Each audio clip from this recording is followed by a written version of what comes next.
products in the service sector and help airlines, other travel companies as well. It has a really interesting topic as we talk about. He's going to talk about loyalty by the billions. So please give a round of applause to Jay.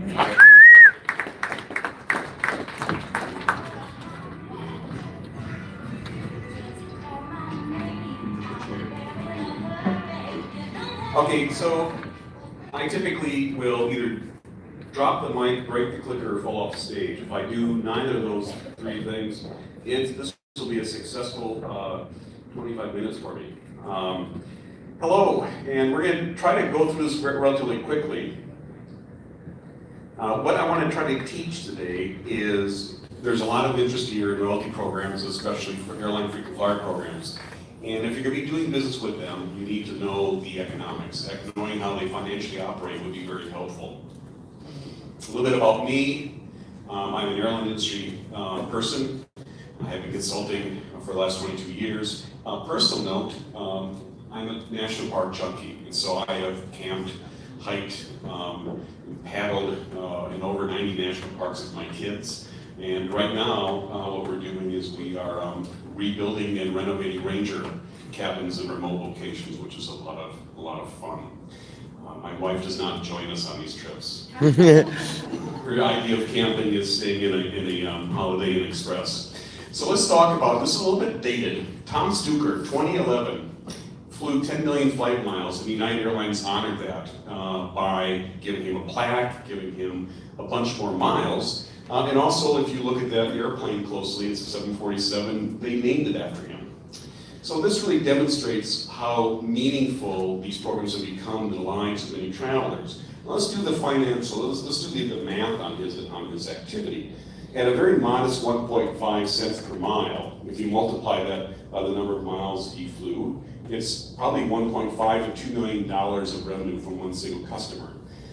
American Airlines, a little bit of a dated disclosure here, but a very good disclosure. 1.25% of Americans' 64 million members back then, now they have 90, but 1.25% of them accounted for 26% of airline revenue.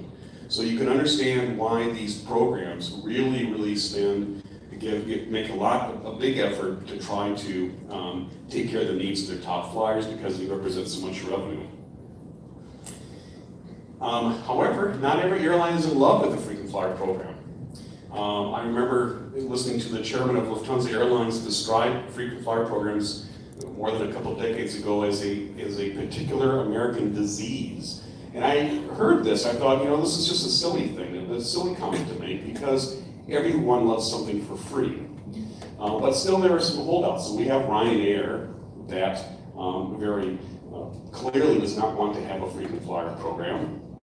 And we have other carriers too that are major low-cost carriers that don't. So it's not something that's universally loved by all airlines in the world. There's a little bit of an exception for Allegiant, which is an airline based largely in Las Vegas. They have a co-brand credit card. And the co-brand credit card, when designed right, can act very much like a frequent flyer program. This slide is missing all the stuff. Let's see here. Well, why would that happen? It was there. Okay, so we're going to do this by colors. Boy, I've never had this happen before. Okay, so this is the thing called ancillary revenue. And this is the ancillary revenue pie for a typical US airline. Just to give you an idea of the revenue share, the teal colored area in the upper right-hand corner of the pie represents baggage revenue. The purple area, at about 53%, represents frequent flyer revenue. So you can begin to see why it's such a big point of importance for airlines. This one we're going to pass. Okay, so frequent flyer programs provide benefits for airlines, many types of benefits. As I described before in the panel, there are three primary benefits. The communication effect, because without a frequent flyer program, it's very difficult for an airline to communicate with their best customers. The loyalty effect, when you give someone points that they accrue for being a customer, it's a very strong incentive for them to spend more. And then finally, the revenue that the airline realizes through the sale of points notably to partners. But there's other areas too. When people are take a reward ticket, they're also going to spend money with the airline in various ways. And also credit cards are a very important source of revenue. And then also the ability for people to buy miles to top off an account. Here's the numbers. So every year we do this huge data search to look for examples of ancillary revenue activity. And that includes, the definition includes the revenue produced by an airline frequent flyer program. And this is the results of the research. The big three, United was a little bit off this year by about almost $1 billion, because of timing of payments from Chase. But you can see that it's a $3 billion club basically for the major US carriers. The columns that you have here are the types of things that airlines might look at in terms of what is the revenue per passenger that they realize and the revenue per member. Of course, the membership quantity is always lower than the total passenger traffic for an airline. But you can begin to see why airlines are excited by this, because in an era where costs can be suddenly turned topsy-turvy by an increase in the price of fuel, gee, it's awfully nice to have over $15 per passenger flowing through to the bottom line that is going to be produced by the frequent flyer program. It doesn't require a big program to generate meaningful revenue for an airline. Even smaller carriers can generate attractive revenue as well. This is not like Mileage Plus members flying and paying for flights to Chicago. No, this is, thank you for clarifying this. This is the revenue, this is the revenue produced by the sale of miles or points to program partners. The revenue produced by the frequent flyer program itself. Banks are major clients of airlines. Now let's take a look at some of the stats we've been able to get. And the stats we have here are publicly available. We don't disclose client confidential information unless we have their permission, but there's plenty of information out there that's publicly available. American Express said that the total billed activity for the SkyMiles credit card portfolio was in excess of $86 billion. That's more than double the revenue for the airline. So here it's a huge factor. The vast majority of the 183 billion miles that American sold in 2015 were purchased by Citibank for the credit card program that they offer. And then we have the one from AMIA, in which AMIA has a relationship with Air Canada. Now, Air Canada obviously has corporations throughout Canada that are their clients who buy tickets for travel.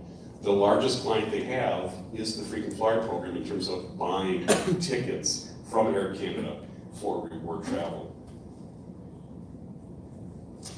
Let's look at some of the math in terms of how a credit card program will generate revenue for an airline. So there's various categories here. Sign-up bonus, we all know about this. We see they range from 25,000 miles to, I got an offer yesterday, 2 days ago for 75,000 miles from American Airlines. So if you take a card and you get a sign-up bonus, if you spend the required amount of money, those miles are put into your account. They're not a gift. They have been purchased by the bank issuing the card. And let's assume that they've been purchased at the rate of a penny per mile. This example of 40,000 mile bonus, $400 revenue potentially to the airline. Now let's also say that charge activities you're going to have, $18,000 a year is kind of a low-end average for a co-branded credit card with an airline name on it. But $18,000 in charges multiplied by 2 cents now, because these miles are a little bit different in terms of the contractual relationship between the airline and the bank. 2 cents a miles, that is going to be $360 per account. And then let's assume that this is going to be a super card with a lot of bundles and a big annual fee of like $400. That card will include amenities or features such as a checked bag, lounge access, maybe early boarding. Once again, airlines don't like giving things away for free. And so there is a mechanism that exists, there's a contract between the airline and the bank that defines how the bank will pay for these amenities when they are used. Now sometimes they put a cap on them, in terms of to protect the exposure of the bank, but nonetheless they generate revenue. So when you add all these up, this is where the 3 billion typically comes from. Cards have become a new a la carte delivery platform, meaning that there are cards out there now, $99 annual card from any of the 3 carriers, who includes free bags, for example. There are these super cards out there, the Advantage Executive World Elite MasterCard, $450 fee every year, and it provides the number 1 benefit, of course, is admission to the Apples Club. What I like about these cards is that they have the customer pay a quantity of money up front for benefits for the following year. It's almost like a subscription program, and that these cards deliver stronger loyalty than the frequent flyer program, because the consumer has put money into invested money into the relationship with the airline. Over the course of the following year, who do you think they're going to choose as their favorite airline? The one that they have bought a card on. Miles are a worldwide currency. The example here, back in 2008, the Icelandic kroner stopped trading. If you were at airports throughout the world, you would see on the counter of the currency exchange desk, will not trade Icelandic kroner. And I found that interesting and amusing. Obviously, I'm not Icelandic, but because the currency of the national airline never stopped trading. So it's one of these weird situations in which the miles or points actually were a more stable currency than the currency of the country. But what airlines want to do is they want to add partners, because when you add partners, you add utility to the card, to the program. The more utility, the more you're using it, the more you're using it, the more you are engaged. But miles or points are a currency. And so if an airline is going to publish or print lots of miles through sign-up bonus offers, for example, or some type of promotion, they're flooding the market with miles, and they're, of course, devaluing the value of miles. Likewise, if they make reward seats very difficult to get, they devalue the program because it removes the primary benefit of participating in the program, and that is free reward travel. There's surveys out there that indicate that where airlines sell miles directly to customers, so let's say you have your United Mileage Plus and you have 48,000 miles, and you know that the trip to Europe is 50,000 miles round trip. Well, if you want to go next week or so, you might actually want to buy 2,000 miles to put into your account. And this is a very, very lucrative source of revenue for airlines, where people can top up with bonus miles. We have seen survey evidence of 14% of passengers typically do this with a major airline program. Let's do the math on this. The price is typically 2 cents a mile, sometimes higher. If you assume modestly 10% of United's 90 million customers do this, and they're buying a very modest amount of 2,000 miles, it's 360 million. There are airlines out there that don't have 360 million in total revenue, let alone revenue from a small program like this. Now, the phrase free reward travel has gradually disappeared from brochures and promotional materials associated with frequent flyer programs. Back in 2008, when we had this giant fuel jump, they actually implemented something called fuel surcharges. They were trying desperately to get money wherever they could because the industry was on its back. As the price of fuel decreased, airlines realized we really like this revenue, and so they changed the name of it and they started calling it carrier imposed charges, CICs. And they can be very, very significant. So when you cash in a reward, some airlines charge you, it's like a co-payment, a co-pay. So that generates revenue even when they're giving you a free reward ticket. When they give you a free reward ticket, you're gonna go to the site, you're gonna book it. And you may book other things like hotel stays or car rentals. And again, this generates revenue for the airline. Let's look at an example of how this works.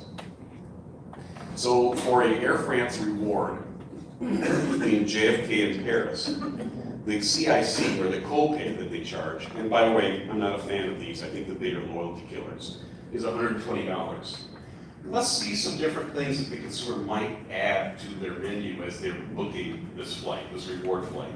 They book it through a call center, it's $16. If they add a second check bag, it's $80. If they want to have a premium meal in economy class, it's $25. You can see that in this particular case, it adds up to over $400. So this is yet another revenue source for airlines. By the way, this would not be included in the numbers that we presented before in the table, because this is direct revenue to the airline. It does not involve partner. Elite tiers. Now, using the example I used before of 1.25%, airline elite tier structures typically are designed for the top 3 to 5% of travelers based upon flight activity. So if you have a elite status with American, United, or whatever, you're probably, or undoubtedly in the top 3 to 5% of their customer base. In order to get into this elite status, you have to have a spending threshold or a travel threshold. And the idea behind this is that, let's say that on an annual basis you live in Chicago and you take 10 trips. Without this, you might take 5 on American and 5 on United. With this, you're really going to have to choose who you want to consolidate your travel with. So that you say, I'm going to throw all 10 trips onto United and I'll get silver status. When they introduce these elite tiers, or when they maintain them, they see that customers, and they believe customers fly additional trips that the airline would not normally get, and that really can be counted as incremental revenue. Let's take a look at how that works. So here we have SAS out of Scandinavia, published their members at their tiers at one point. So we're going to use that as an example. They have 3 tiers, silver, gold, and diamond. Silver requires 10 trips, gold 45, diamond 90. So we have those numbers at the tier, members at the tier. And we're going to say, we're going to make some assumptions here. Let's say 20% of the people at the tier actually behaved in a way that caused them to take more trips or consolidate more trips with SAS than they normally would have. And let's make another assumption that of those 20%, we have that row of numbers there, an extra 1.5 trips for silvers, 6.8, 13% for diamonds. And then you multiply this by a very modest one-way fare, 134. Trust me, it's probably much higher than this because these people are probably traveling on expensive fares or in some type of premium cabin. But even there, for an airline the size of SAS, it's a $38 million benefit. So this is another area where they see revenue benefit from having a frequent flyer program. Frequent flyer programs are businesses unto themselves. You can see that with the $3 billion of revenue that the United Mileage Plus or the American Advantage or the Delta Sky Miles holds a tremendous amount of sway within the corporation. I love the stat at the bottom. I'm sorry it's old, but I haven't seen anything more recent. Back in 2007, American revealed 24% of the active Advantage members only had partner activity. They didn't buy tickets. So 24% of the, say it was probably 2007, probably 70 million members were active in the Advantage program and never bought a ticket from United. Now, they were using partner activity to save up miles to get a reward ticket. I find that a fascinating example of, you can almost say that that 24% are customers really because the frequent flyer program exists.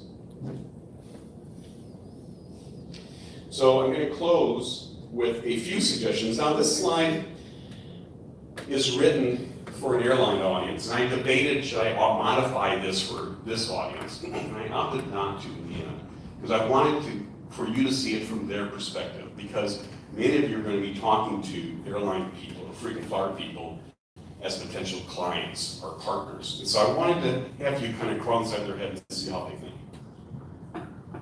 It's important for an airline to know who they are brand-wise, and many of them don't. Most don't. And so I really reinforce this with my clients. Identify what your brand should be and stick to it. There's a problem we didn't talk about here, and that's reward availability. Rewards can be very unavailable. Domestic US rewards, yeah, it's good. But when you want to cash in miles or points for an international trip, it can be very, very frustrating. We all know this, and so this is a point of frustration for members. Carefully select a bank partner. If you have a bank partner who's going to only give people a card with high credit scores, the number of people who are going to have a card is going to be fewer. Impulse buys. Like when you walk out of a grocery store and you see the candy on the shelves by the checkout register, frequent flyer miles can be treated as an impulse buy. If you do PTC right, Cairo. because what United does, for example, is when you check in, you oftentimes, we offered, do you want to double or triple your miles for an additional cash fee? And don't forget, I'm going to skip the last one, reinvest a portion of the profits to build a better program. This is the one that really frustrates me the most. Because airlines are happy to take billions of dollars from these programs, but oftentimes they are not spending money to reinvest money back into the program to make them better. Quite often what we're seeing is a decline in quality, especially as it applies to elite benefits. And with that, I will close. And do you want to do a question, or is there a time for a question, or what do you want to do? Because we're now operating on beer and wine time. Yeah. One question. The guy with the lit hat is correct. I just wanted to know if you personally knew of any way to purchase flights with cryptocurrencies. No. I could tell you all about it. Okay. We can do that over beer. Let's do it. Let's go get some beer. Oh, one more? Or are you giving me the finger, or is that one more, or what is that? Okay, both. Okay, very nice. Thank you. Thank you. Well, one more question. Someone behind a pole. Sorry. So you laid the revenue casing really well. It's super compelling from the kind of the business model perspective. Other than the clear kind of top line addition to the airlines, what are the airlines looking for out of their programs? Like what kind of value do they place on the actual data that they're getting? Is it data from the coalition partners or us as consumers providing it? Is there value in that kind of data lake? I think they're looking at the data in aggregate, not on an individual basis to create personalized products. There's examples of where that's being done, but I think there's a tsunami of data that can be used, and it's not being used. Airlines are giant machines, and they move slowly in terms of change. This is something you're going to encounter at the point that you reach out to an airline with an idea. Airlines, people in marketing positions at airlines get dozens of proposals on a regular basis to go through. So the answer is they don't do a good job of that.